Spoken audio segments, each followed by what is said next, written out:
साहब मेरी बात समझने की कोशिश कीजिए। मैं उस आदमी को जानता तक नहीं, मैंने कोई खून नहीं किया। तुम्हारे हाथों में खून लगा हुआ है और तुम कहते हो खून नहीं किया तुमने। उस कमरे में गया था, कुछ नहीं। उन्होंने नहीं खून किया। देखिए मैनेजर पुलिस को फोन लगाओ जल्दी।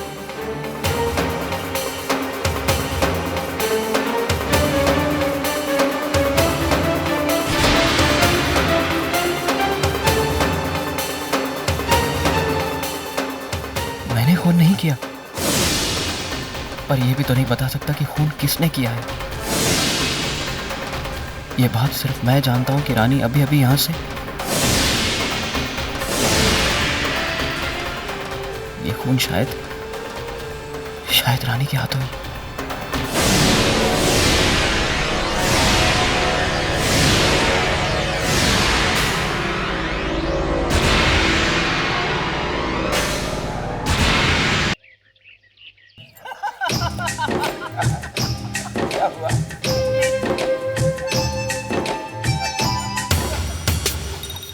रानी भाभी अभी तक आई क्यों नहीं?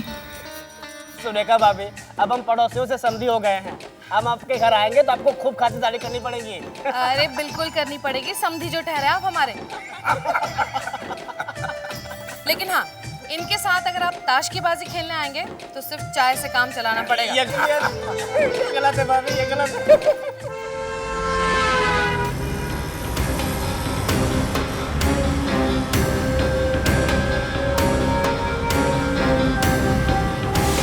बीवी आज दिल बहुत भारी हो रहा है यार। खुशी वाले दिन तुम्हारा दिल क्यों भारी हो रहा है? साली के बिना ससुराल कोई ससुराल होता है क्या? इम्पोर्टेंस ही नहीं रहेगी मेरी। और ये नितिन भाई ले जा रहे हैं हमारी इकलौती साली को। नितिन प्लीज इनकी बात पे जरा ध्यान मत देना। हाँ, इन्हें अपनी इम्पोर्टेंस छाड़ने की आदत है।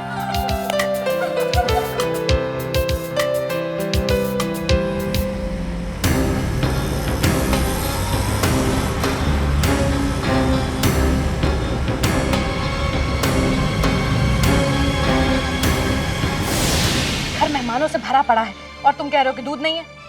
नहीं, अभी लेके आते हैं। जल्दी लेकर आना, पानी मत मिलाना उसमें। माँ, रानी कुछ बता के गई है? ऐसे बिना बताए वो घर से कभी गई नहीं। अरे बेटा तुझे क्या पता वो क्या क्या करती है तेरे पीछे। और फिर वैसे भी मैं होती कौन हूँ जो मुझे कुछ वो कह कर जाए। घर में फंक्शन है तो महारानी तैयार होने गई होंगी ब्यूटी पार्लर में। और बेटा तू इस तरह से अपनी बीवी को ही ढूंढता रहेगा, ये जाकर मेहमानों की देखभाल करेगा। हाँ, घर मेहमानों से भरा पड़ा है और घर की बहू पता ही नहीं उनका तो।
सगाई की रस्म शुरू करें?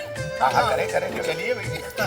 अरे सुरेखा जी आपकी छोटी बहू कहीं दिख नहीं रही। जी वो बस यही बाजार तक ही गई थी कुछ चीज खरीदने के लिए। आती होगी।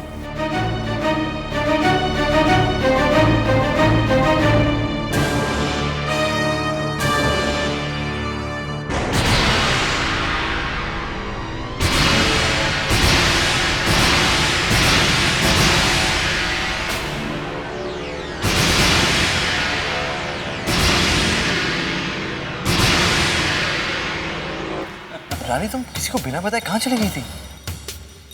राज वो सगाई की रस्में शुरू होने वाली हैं और आप मियाँ बीवी बातें बाद में कर लीजिएगा, अभी यहाँ आइए।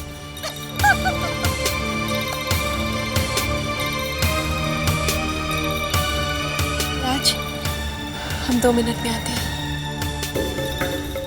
चलो चलो शुरू करते हैं। अरे उठो।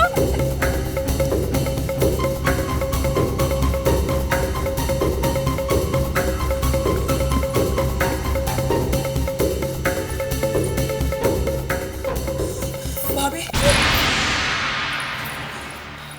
सलोनी तुम यहाँ क्या कर रही हो इस वक्त? बाहर सब तुम्हारा इंतजार कर रहे होंगे। भाभी सब ठीक है ना? सब ठीक है सलोनी। ये देखो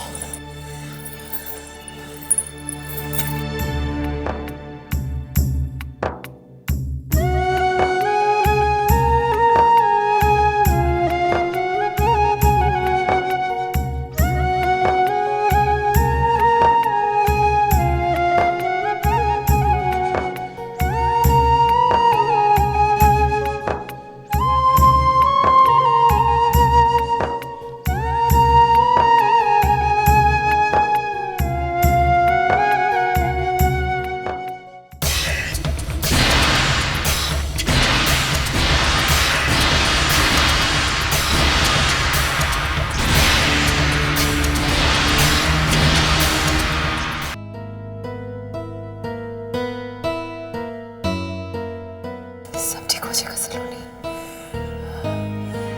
सब ठीक हो जाएगा। ये लो, ननद भाभी यहाँ गले मिलकर ऐसे रो रही है जैसे विदाई आज ही हो रही हो। क्यों? अरे भाई सलोनी, आज तो सिर्फ सगाई है। हाँ मधु दीदी, हम भी सलोनी को यही समझा रहे थे, आज तो खुशी का दिन है। किसी चीज की चिंता मत करना। चलो। अरे तुम चेंज नहीं करोगी क्या? हाँ 2 मिनट दीजिए हमें।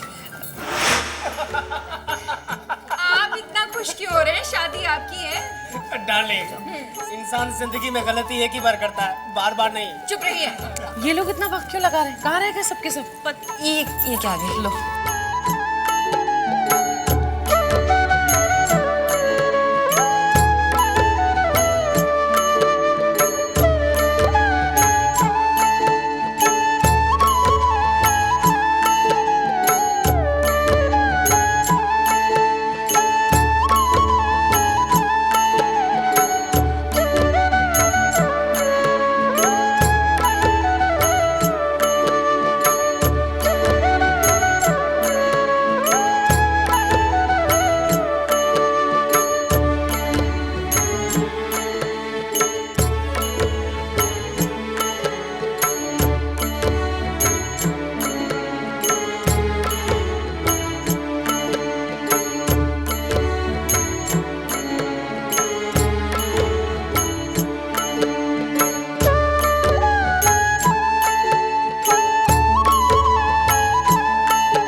मेहमानों का मुंह मीठा करवाएंगे, अकेले बैठकर खाएंगे मिठाई। क्या बात कर रही है आप? अरे मिठाई लाओ ना बेटा। मुझे क्या लग रही वो है ना पड़ी। और नाश्ता आ गया? नाश्ता आया क्या नहीं? मैंने शेखर को 20 लोगों का नाश्ता लाने के लिए कहा था। शेखर कहाँ है बेटा? पता नहीं, मैं देखता हूँ। अभी तो यही था।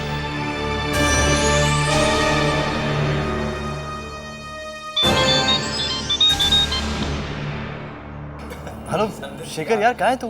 आप कौन बोल रहे हैं? मैं राज। ये शेखर का फोन ही है ना? जी हाँ, फोन तो शेखर का ही है, लेकिन मैं इंस्पेक्टर पवार बोल रहा हूँ, जो पुलिस स्टेशन से। इंस्पेक्टर? शेखर का फोन आपके पास कैसे? शेखर कहाँ है? वो हमारी कस्टडी में है।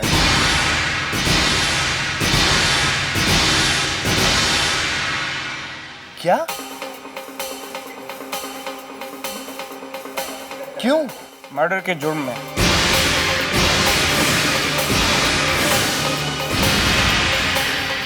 मर्डर?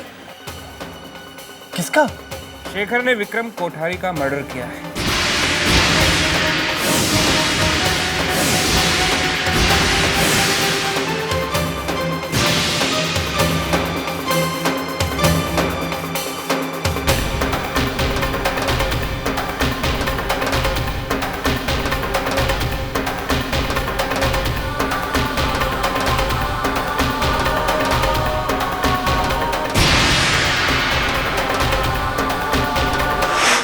शेखर?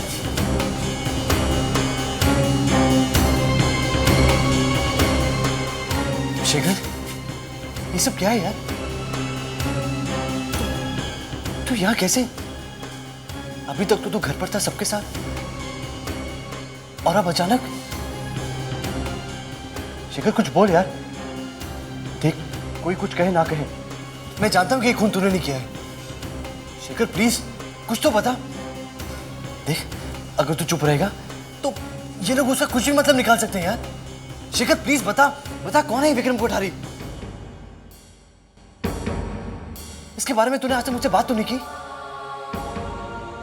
शेखर, अगर तू मुझे कुछ बताएगा नहीं तो मैं तेरी मदद कैसे कर पाऊंगा यार? क्या बताऊं तुझे? कैसे कहूं कि सगाई का फंक्शन छोड़कर रानी किसी विक्रम कोठारी के कमरे में गई थी, और विक्रम कोठारी का खून शायद उसी ने किया है। मेरी चुप्पी का तो कुछ भी मतलब निकाल ले, पर तू कभी सच्चाई जाने ये मुझे मंजूर नहीं। तू क्या समझता है? अगर तू मुझे कुछ बताएगा नहीं तो मैं इस बात की तह तक नहीं पहुंच पाऊंगा। मुझे पता है कि ये खून तुझसे नहीं किसी और के हाथों हुआ है। शेखर, देखिए इंस्पेक्टर साहब, इसने कोई जुर्म नहीं किया है, ये बेकसूर है। ओह, तो अब आप हमें हमारा काम सिखा रहे हैं। हमने आपके दोस्त को मौका वारदात से गिरफ्तार किया है, और वो भी रंगे हाथों। इंस्पेक्टर साहब, जरूर कोई गलतफहमी हुई है। वो मेरा दोस्त है, मैं इसे अच्छी तरीके से जानता हूँ। ये किसी का इल्जाम अपने सर पर ले रहा है, ये मैं आपको दावे के साथ कह सकता हूँ। अब आप ये अपना दावा अदालत में पेश कर दीजिए। अगले 24 घंटे में हम इसे अदालत में पेश करने वाले हैं। तो ठीक है, आप अभी से छोड़ दीजिए, मैं जमानत देने को तैयार हूँ। हत्या के जुर्म में पकड़ा है, गैर जमानती वारंट है उसका। अभी जमानत देने का फैसला भी अदालत ही करेगी। देखिए इंस्पेक्टर साहब, प्लीज कुछ करिए ना। देखिए, आपको जो भी कुछ कहना है अब अदालत में कहना है। आप जा सकते हैं।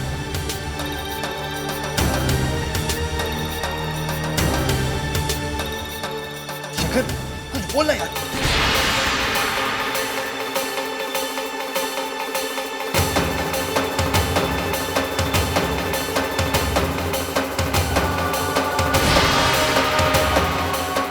शेखर,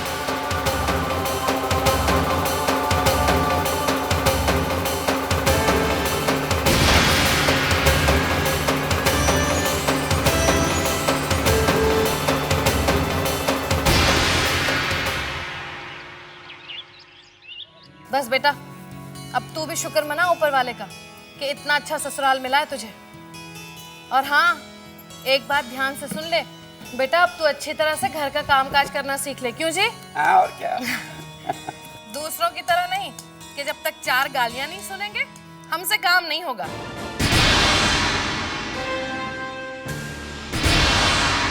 हाँ भैया, मरने मारने के लिए बड़ी बहू तो है ही। वैसे बता रहे हैं, बहुत काम कर लिया, हमारी तो कमर ही टूट गई है। सच में बेचारी तू थक गई होगी। अरे बेटा, लेकिन कुछ लोग तो ऐसे भी होते हैं ना, जो होते तो घर के हैं लेकिन मेहमानों की तरह होते हैं। हम अपने हिसाब से अपने टाइम पे आते हैं और बिना किसी से पूछे गछे कभी भी चले जाते हैं।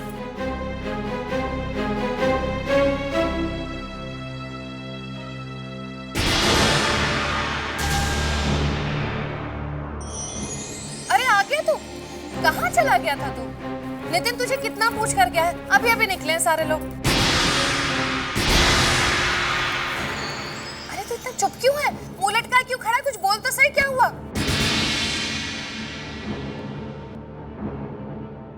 शेखर पर किसी के खून का इल्जाम है। अरे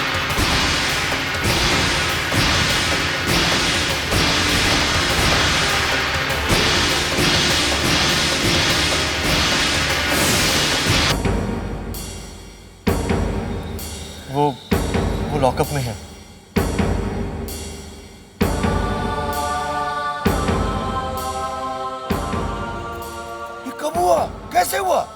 पता नहीं, वो कुछ बता भी नहीं रहा।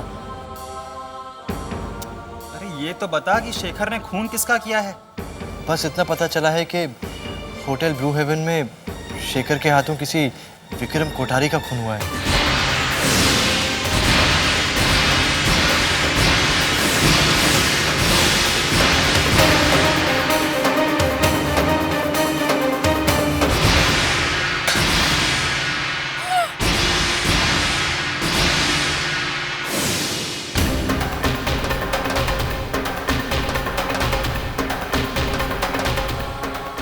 हे भगवान, इस मनहूस से तो सही तरह से आरती की थाली भी नहीं पकड़ी जाती। अब उठा सारा कुछ।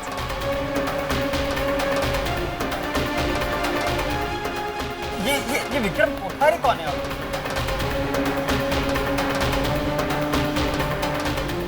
पता नहीं, शेखर ने कभी किसी विक्रम कोठारी के बारे में मुझसे बात नहीं की।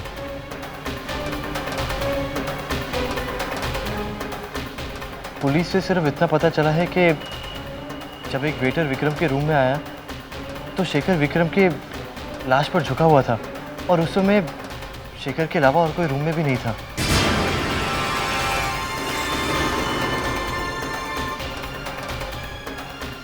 पता नहीं उसने अपनी जुबान पर ताला क्यों लगाया हुआ है, लेकिन मुझे पूरा विश्वास है कि शेखर कुछ छुपा रहा है।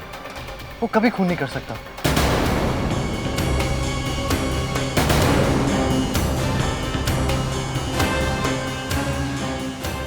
अरे नहीं कर सकता होगा बेटा, लेकिन उसे कुछ ना कुछ तो अपनी जबान से बोलना चाहिए ना। हाँ, जब तक वो कुछ बोलेगा नहीं, मैं उसकी मदद कैसे करूंगा? मुझे कुछ समझ में नहीं आ रहा है। और अंकल आंटी भी नहीं है यहाँ। अगर उन्हें पता चल गया तो वो लोग तो जीते जी मर जाएंगे।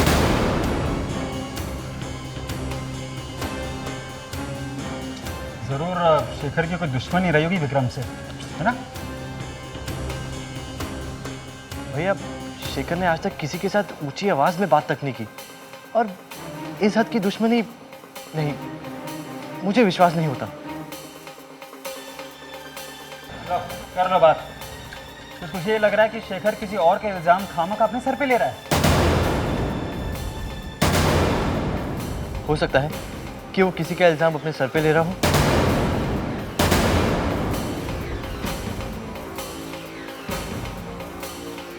किसी को बचाने के लिए चुप हो। हाँ, वैसे आजकल के ज़माने में पता चले भी तो कैसे कि शराफत का नकाब ओढ़े कोई हत्यारा घूम रहा है? हा? भैया, शेखर ने हत्या नहीं की है।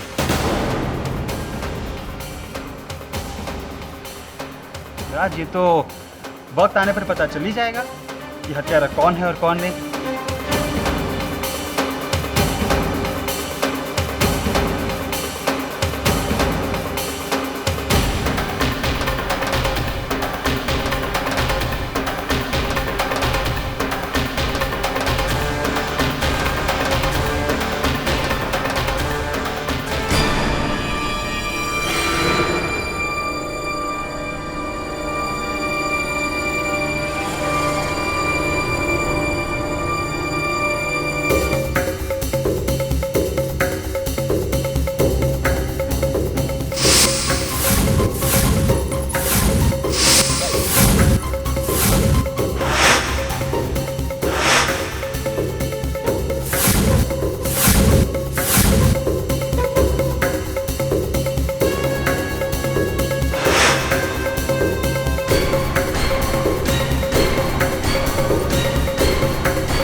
हमने तो अपने आप को बचाने की खातिर, इसका मतलब विक्रम का खून हमारे हाथों।